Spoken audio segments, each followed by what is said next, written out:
नमस्कार. दक्कन क्षेत्री गेल्यानंतर मंदिराचा परिसर गुलालाने न्हावून गेलेला दिसतो. चला तर मग जाणून घेऊया श्री ज्योतिबा देवांना प्रिय असणाऱ्या गुलालाबद्दल. श्री ज्योतिबा देवांना प्रिय असणारे द्रव्य म्हणजे गुलाल. सोहळा विजयाचा साजरा न होई गुलाला वाचुनी, गुलाल तो प्रतीक प्रेमाची म्हणून प्रिय नाथासी. हळद, कुंकू आणि इतर द्रव्यांपेक्षाही पवित्र असणारा हा गुलाल मनुष्य जीवनाच्या चारही पुरुषार्थाच्या सार्थिकतेचे प्रतीक आहे.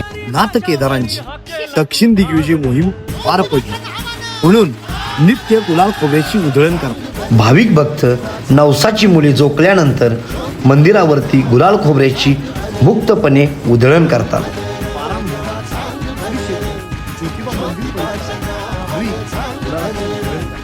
चैत्र यात्रेत नाथांच्या पालखी सोहळ्याच्या वेळेस आकाशात गुलालाचे साम्राज्य निर्माण होते.